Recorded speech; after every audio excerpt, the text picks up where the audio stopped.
here as a parent, I'm here as an American history professor, I'm here as a member of the Providence School Board, and I'm here as a citizen.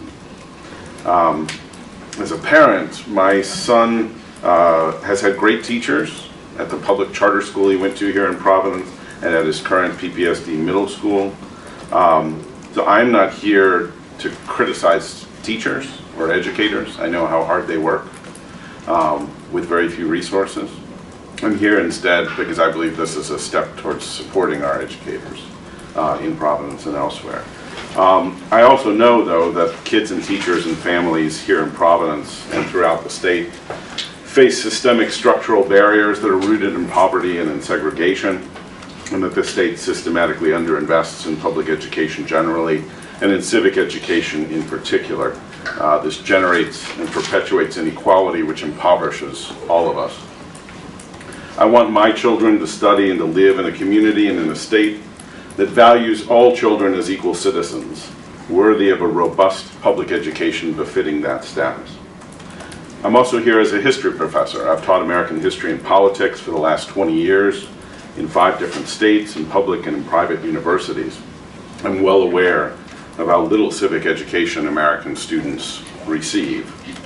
Education for democratic citizenship is an essential part of preparing our kids for college. STEM is important, civic education is important. Because my son has an American history professor as a dad, he's grown up hearing about civics at the dinner table since he was a little kid. He's privileged in many different ways, not just that. But that's not enough. Most of the students around him are not receiving the civic education they need or deserve, and ultimately that really means that he isn't either. Democratic education only works if everyone has it. It's not a zero-sum game. As an American historian, I also know, echoing Michael Wendell, that the reason why we created public schools in the first place, they were called common schools in the 19th century, was for education for citizenship. As the abolitionist Wendell Phillips once described these schools as these little Republican temples, small r, unquote. I'm also here as a school board member. I'm not representing the school board, but I am here as a school board member. Because in my time on the Providence School Board, I have learned that lots of students in Providence want an education befitting equal citizens, as evidenced by these brave young people who are here today, as evidenced by those in this city who have demanded better transportation, safer schools, middle and high school classes that reflect who they are and who they want to be. They are acting like citizens and demanding these things, and it's time for the adults to act like citizens in providing them. Finally, I'm here as a citizen.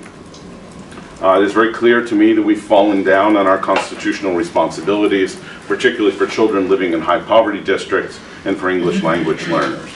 My hope is that in Rhode Island, this suit will open the door to a political process that will enhance the civic capacities of all kids and reduce inequality. Nationally, my hope is that the federal courts will see that the right to an equitable and effective democratic education is fundamental to our democracy and to our common flourishing.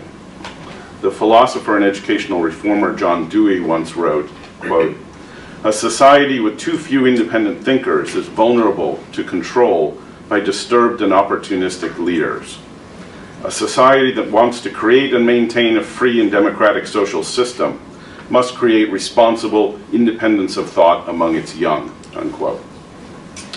This suit, I believe, is an important step in that direction, and I am proud that Rhode Island is the state that's going to take it.